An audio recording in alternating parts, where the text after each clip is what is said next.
Islamic short status کو subscribe کریں، like کریں، کمنٹ کریں اور شیئر کریں۔ بیل آئیکن کو دبانا مت بھولیں۔ خالد رضی اللہ عنہ نے جنگ سلاسل جیتنے کے بعد کاظمہ، ابلا اور چھوٹی چھوٹی آبادیوں کے انتظامی امور اپنے ہاتھ میں لے لیے تھے۔ جب وہ ان آبادیوں میں گئے تو وہاں کے مسلمانوں نے چلا چلا کر خالد زندہ باد، اسلام زندہ باد، خلافت مدینہ زندہ باد کے نعرے لگائے۔ وہ سرسبز اور شاداب علاقہ تھا۔ عورتوں نے خالد رضی اللہ عنہ اور ان کے محافظوں کے راستے میں پھول پھینکے۔ اس علاقے کے مسلمانوں کو بڑی لمبی مدت کے بعد ایرانی جور و استبداد سے نجات ملی تھی۔ خالد رضی اللہ عنہ کو کئی عورتوں کی آوازیں سنائی تھی۔ خالد، کیا تو ہماری عصمتوں کا انتقام لے گا؟ ہمارے جوان بیٹوں کے خون کا انتقام، انتقام خالد، انتقام۔ یہ ایک شور تھا، للکار تھی، اور خالد رضی اللہ عنہ اس شور سے گزرتے جا رہے تھے۔ خالد رضی اللہ عنہ نے وہاں کے مسلمانوں سے کہا، ہم واپس جانے کے لیے نہیں آئے، ہم انتقام لینے آئے ہیں۔ مسلمانوں کے ایک وفد نے خالد رضی اللہ عنہ کو بتایا کہ اس علاقے کے غیر مسلموں پر وہ بھروسہ نہ کرے۔ وفد نے خالد رضی اللہ عنہ کو بتایا کہ یہ سب فارسیوں کے مددگار ہیں۔ مجوسیوں نے ہمیشہ ہمارے خلاف مخبری کی ہے۔ ہمارے بیٹے جب فارسی فوج کی کسی چوکی پر شبخون مارتے تھے تو مجوسی مخبری کر کے ہمارے بیٹوں کو گرفتار کروا دیتے۔ خالد رضی اللہ عنہ نے حکم دیا، تمام عیسائیوں اور یہودیوں کو گرفتار کر لو اور مسلمانوں میں سے جو اسلامی لشکر میں آنا چاہتے ہیں آ جائیں۔ خالد رضی اللہ عنہ کو جواب ملا، وہ پہلے ہی مثنہ بن حارثہ کے ساتھ چلے گئے ہیں۔ فوراً ہی مجوسیوں اور دیگر غیر مسلموں کی پکڑ دھکڑ شروع ہو گئی۔ ان میں سے صرف انہیں جنگی قیدی بنایا گیا جن کے متعلق مصدقہ شہادت مل گئی کہ انہوں نے مسلمانوں کے خلاف جنگی کارروائیاں کی تھی یا مخبری کی تھی۔ نظم و نسق کے لیے اپنے کچھ آدمی کاظمہ میں چھوڑ کر خالد رضی اللہ عنہ آگے بڑھ گئے۔ اب ان کی پیش قدمی کی رفتار تیز نہیں تھی کیونکہ کسی بھی مقام پر ایرانیوں سے لڑائی کا امکان تھا۔ خالد رضی اللہ عنہ نے اپنے جاسوس جو اس علاقے کے مسلمان تھے آگے اور دائیں بائیں بھیج دیے تھے۔ مثنہ بن حارثہ آگے ہی آگے بڑھتے جا رہے تھے۔ وہ دریائے موقل عبور کرنا چاہتا تھا لیکن دور سے اسے ایرانیوں کی خیمہ گاہ نظر آئی۔ وہ بہت بڑا لشکر تھا۔ مثنہ کے پاس 1500 سے کچھ زیادہ سوار تھے۔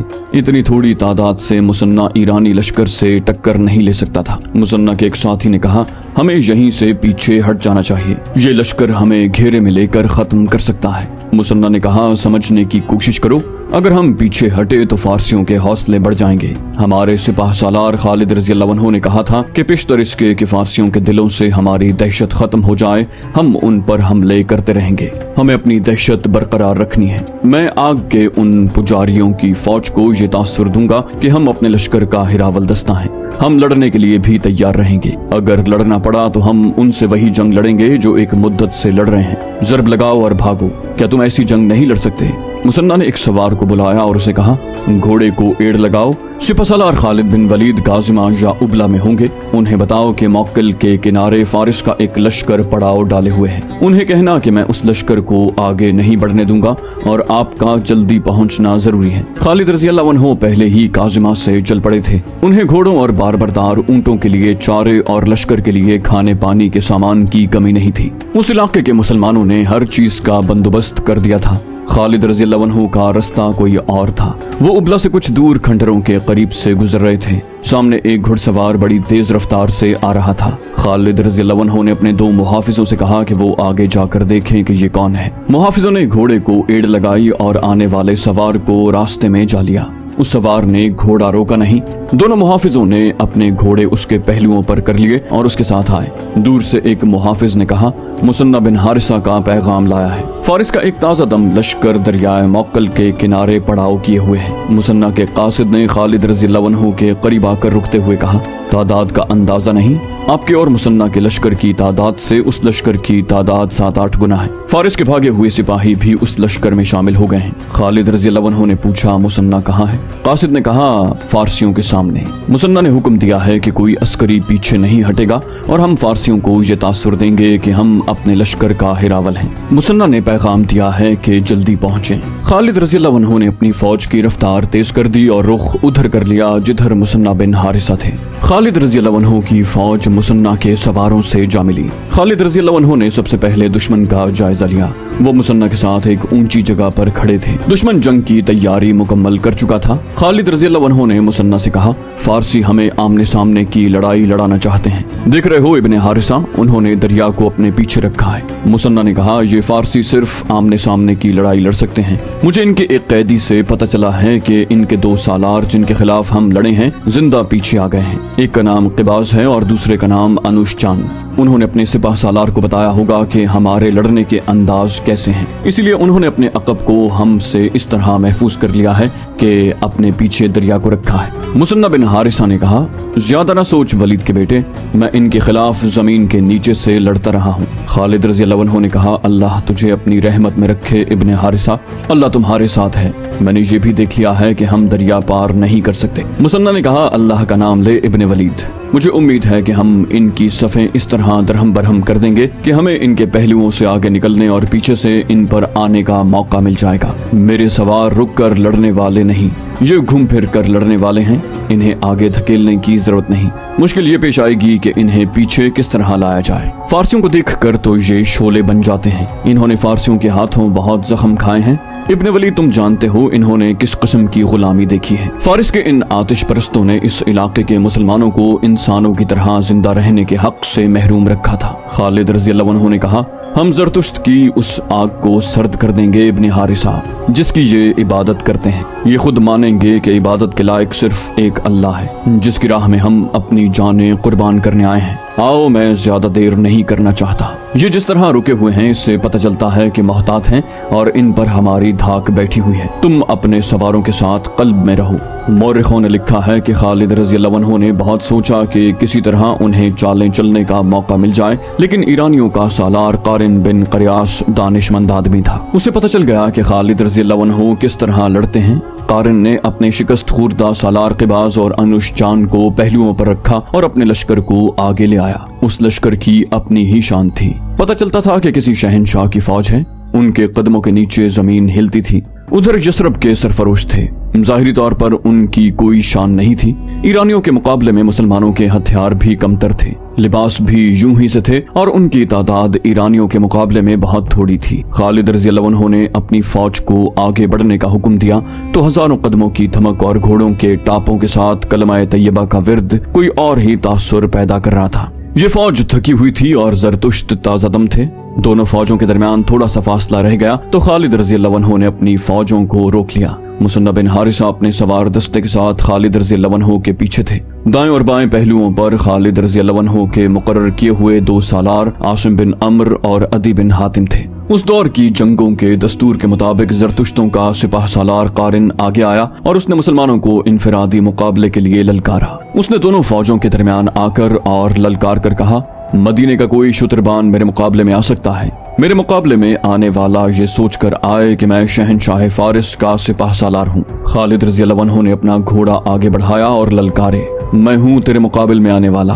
कारिन आ और अपने सालार हरमस के कत्ल का इंतकाम ले, मैं हूँ उसका कातिल। खालिद रज़ी अल्लाह अन्हु अभी कारिन से कुछ दूर ही थे कि खालिद रज़ी अल्लाह अन्हु के अक़ब से एक घोड़ा तेजी से आया और खालिद रज़ी अल्लाह अन्हु के करीब से गुजर गया। ये घुड़सवार ललकारा, पीछे रह इब्ने वलीद, आतिश परस्तों का ये सालार मेरा शिकार है। खालिद रज़ी अल्लाह अन्हु ने देखा वो एक मुसलमान सवार मुअक्किल बिन अल आशी था। वो पहलवानी और तेग़ज़नी में महारत और शोहरत रखता था। ये डिसिप्लिन के खिलाफ था कि कोई सवार या सिपाही अपने सालार पर बरतरी हासिल करने की कोशिश करता, लेकिन वो वक्त ऐसा था कि बंदा और साहिब और मोहताज और गनी एक हो गए थे। सिपाही और सवार जंग का मकसद समझते थे। जो जज्बा सिपाहियों में था वही सालारों में था। मुअक्किल बिन अल आशी ये बर्दाश्त न कर सका कि उसका सालार एक आतिश परस्त के हाथों घायल हो। खालिद रज़ी अल्लाह अन्हु अपनी सिपाह के जज्बे को समझते थे, वो रुक गए। उन्होंने अपने उस सवार के जज्बे को मारने की कोशिश न की।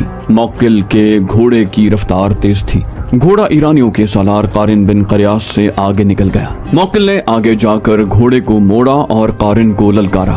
कारिन ने पहले ही तलवार अपने हाथ में ले रखी थी। उसके सर पर जंजीरों वाला खोद था और उसके ऊपर का धड़ जिर्रा में था। उसकी टांगों पर मोटे चमड़े के खोल चढ़े हुए थे। उसके चेहरे पर इंतकाम के तासुरात की बजाय तकब्बुर था, जैसे लोहे और मोटे चमड़े का ये लिबास उसे मुसलमान की तलवार से बचा लेगा। कारिन ने अपने घोड़े की बाग को झटका दिया।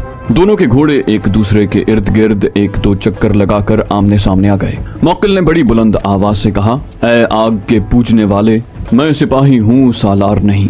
कारिन के चेहरे पर रौनक के आसार और ज्यादा नुमाया हो गए। दोनों घोड़े एक दूसरे की तरफ बढ़े। उनके सवारों की तलवारें बुलंद हुईं।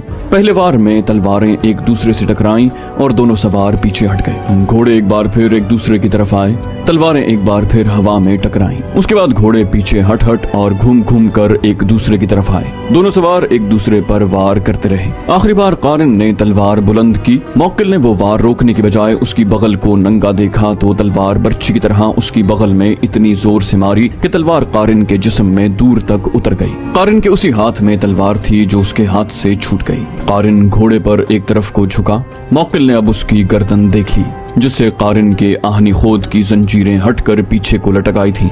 मुअक्किल ने पूरी ताकत से गर्दन पर ऐसा वार किया कि तकब्बुर और रौनत से अकड़ी हुई गर्दन साफ कट गई। मुसलमानों के लश्कर से दादो तहसीन और अल्लाह अकबर के नारे रात की तरह कड़कने लगे।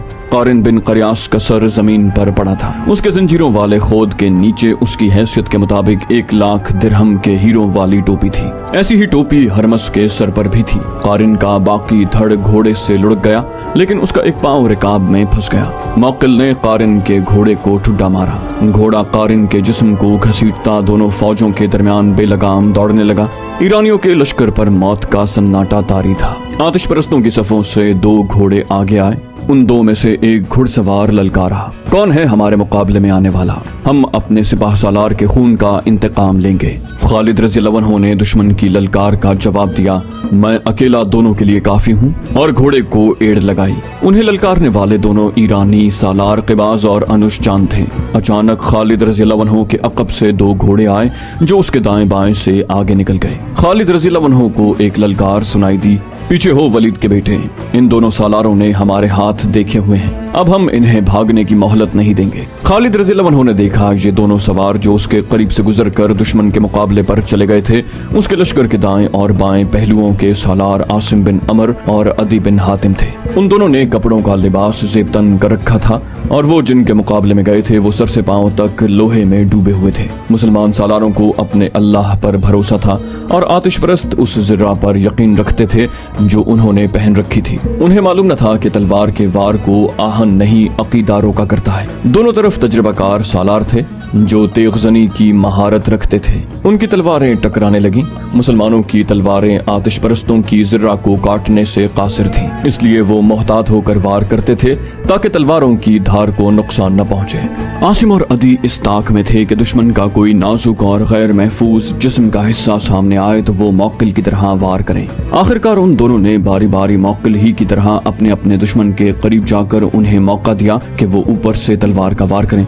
आतिश परस्तों के सालारों ने वही गलती की जो कारिन ने की थी। उन्होंने बाजू ऊपर किए और तलवारें उनके बगलों में दाखिल हो गईं और दोनों की तलवारें गिर पड़ी। खालिद रज़ियल्लाहु अन्हु ने जब देखा कि ज़रतुश्तों का सिपाह सालार मारा गया और उसके बाद उसके दोनों सालार भी जिन्हें अपने लश्कर को मुनज़्ज़म तरीके से लड़ाना था मारे गए हैं, तो खालिद रज़ियल्लाहु अन्हु ने अपने लश्कर को हमले का हुक्म दे दिया। ईरानियों के लश्कर में वो सिपाही भी शामिल थे जो अपने दिलों पर मुसलमानों की दहशत लिए हुए जंगे सिलासिल से भागे थे। अब उन्होंने अपने 3 सालारों को मरते देखा तो उनकी दहशत में इजाफा हो गया। उन्होंने ये दहशत अपने सारे लश्कर पर हावी कर दी। लश्कर का हौसला तो पहले ही मजरूह हो चुका था। ये लश्कर मुकाबले के लिए बहरहाल तैयार हो गया। ईरानियों को ये फायदा हासिल था कि उनके पीछे दरिया था जिसने उनके अकब को महफूज किया हुआ था। उस दरिया का दूसरा फायदा उन्हें ये नजर आ रहा था कि उसमें बड़ी कश्तियां बंधी हुई थी जो लश्कर के साथ आई थी। पसपा होने के लिए उन कश्तियों ने उनके काम आना था। उन्हें ये डर भी न था कि मुसलमान ताकुब में आ सकेंगे।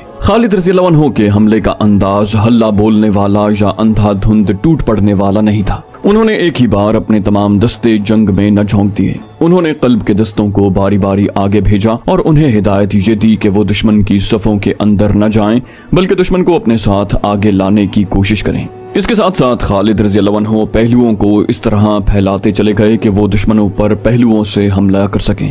دشمن کے سپہ سالار اور 2 سالاروں کی لاشیں گھوڑوں کے سموں تلے کچلی مسلی گئی تھی۔ یہ فارس کی شہنشاہی کا غرور تھا جو مسلمانوں کے گھوڑوں تلے کچلا جا رہا تھا۔ اس صورتحال میں آتش پرستوں کے حوصلے مر سکتے تھے، بیدار نہیں ہو سکتے تھے۔ مسلمانوں کے نعرے اور ان کی للکار ان کے پاؤں اکھاڑ رہی تھی۔ زرتشت کے پجاریوں، اللہ کو مانو، ہم ہیں محمد صلی اللہ علیہ وآلہ وسلم کے شیدائی، اور اللہ اکبر کے نعروں سے فضا کانپ رہی تھی۔ جوش و خروش تو مثنہ بن حارثہ کے سواروں کا تھا، ان کی للکار ہی الگ تھی۔ اپنے غلاموں کی ضرب دیکھو، آج ظالموں سے خون کا حساب لیں گے۔ بلاؤ ارد شیر کو، زرتشت کو آواز دو۔ ایرانی سپاہ کے حوصلے جواب دینے لگے۔ ان کی دوسری کمزوری نے ان کے جسم توڑ دیے۔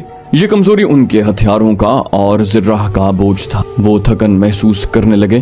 خالد رضی اللہ عنہ نے جو اپنی سپاہ کے ساتھ سپاہیوں کی طرح لڑ رہے تھے، بھانپ لیا کہ آتش پرست ڈھیلے پڑتے جا رہے ہیں۔ انہوں نے جس شدت سے مقابلے اور جوابی حملوں کا آغاز کیا تھا، اس شدت میں نمایاں کمی آنے لگی۔ خالد رضی اللہ عنہ نے اپنے قاصد پہلوؤں کے سالاروں عاصم بن عدی کی طرف اس حکم کے ساتھ دوڑا دیے کہ اپنے اپنے پہلوؤں کو اور باہر لے جا کر بیک وقت دشمن کے پہلوؤں پر حملہ کریں۔ اس کے ساتھ ہی خالد رضی اللہ عنہ نے قلب کے پیچھے رکے ہوئے محفوظ یعنی ریزرو دستے کو دشمن کے قلب پر حملے کا حکم دے دیا۔ ان دستوں کو جو پہلے موج در موج کے انداز سے حملہ کر رہے تھے، خالد رضی اللہ عنہ نے پیچھے ہٹا لیا تاکہ وہ جوش و خروش میں ایسی تھکن محسوس نہ کرنے لگیں جو ان کی برداشت سے باہر ہو جائے۔ ایرانی لشکر مسلمانوں کے نئے حملوں کی تاب نہ لا سکا۔ ان کا جانی نقصان بہت ہو چکا تھا۔ مسلمانوں نے دیکھا کہ پیچھے جو ایرانی سپاہی تھے وہ دریا کی طرف بھاگے جا رہے تھے۔ اس وقت مسلمانوں کو وہ کشتیاں دکھائی دیں جو سینکڑوں کی تعداد میں دریا کے کنارے بندھی ہوئی تھی۔ ایک مسلمان کی للکار سنائی دی، کشتیاں توڑ دو، دشمن بھاگنے کے لیے کشتیاں ساتھ لایا ہے۔ جب یہ للکار خالد رضی اللہ عنہ تک پہنچی تو انہوں نے دائیں بائیں قاصد اس حکم کے ساتھ دوڑا دیے کہ دشمن کے عقب میں جانے کی کوشش کرو اور ان کی کشتیاں توڑ دو یا ان پر قبضہ کر لو۔ قبضہ کر لینے کی صورت میں یہ کشتیاں خالد رضی اللہ عنہ کے لشکر کے کام آ سکتی تھی، انہیں بھی دریا پار کرنا تھا۔ جب یہ حکم سالاروں تک اور سالاروں سے سپاہیوں تک پہنچا تو یہی ایک للکار بلند ہونے لگی، کشتیوں تک پہنچو، کشتیاں بیکار کر دو، کشتیاں پکڑ لو۔ اس للکار نے آتش پرستوں کا رہا سہا دمخم بھی توڑ دیا۔ زندہ بھاگ نکلنے کا ذریعہ یہی کشتیاں تھیں جو مسلمانوں نے دیکھ لی تھی۔ ایرانیوں نے لڑائی سے منہ موڑ کر کشتیوں کا رخ کیا۔ وہ ایک دوسرے سے پہلے کشتیوں میں سوار ہونے کے لیے دھکم پیل کرنے لگے۔ ان کی حالت ڈری ہوئی بھیڑوں کی مانند ہو گئی جو ایک دوسرے کی آڑ میں چھپنے کی کوشش کیا کرتی ہیں۔ ایرانی سپاہیوں نے کشتیوں پر سوار ہونے کے لیے گھوڑے چھوڑ دیے، حالانکہ کشتیاں اتنی بڑی تھیں کہ ان پر گھوڑے بھی لے جائے جا سکتے تھے۔ یہ تھا وہ موقع جب مجاہدین اسلام کے ہاتھوں آتش پرستوں کا قتل عام شروع ہو گیا۔ وہ کشتیوں میں سوار ہونے کی کوشش میں کٹ رہے تھے۔ ان میں سے جو کشتیوں میں سوار ہو گئے اور رسے کھول کر کشتیاں کنارے سے ہٹا لے گئے، ان میں زیادہ تر مسلمانوں کے تیروں کا نشانہ بن گئے۔ پھر بھی کچھ خوش نصیب تھے جو بچ کر نکل گئے۔ تقریباً تمام مورخوں نے لکھا ہے کہ اس مارکے میں 30,000 ایرانی فوجی مارے گئے۔ زخمیوں کی تعداد کسی نے نہیں لکھی۔ تصور کیا جا سکتا ہے کہ جہاں اتنی اموات ہوئی وہاں زخمیوں کی تعداد ان کے ہی لگ بھگ ہوگی۔ اس کا مطلب یہ تھا کہ شہنشاہ فارس کی اس جنگی قوت کا بت ٹوٹ گیا تھا جسے ناقابل تسخیر سمجھا جاتا تھا۔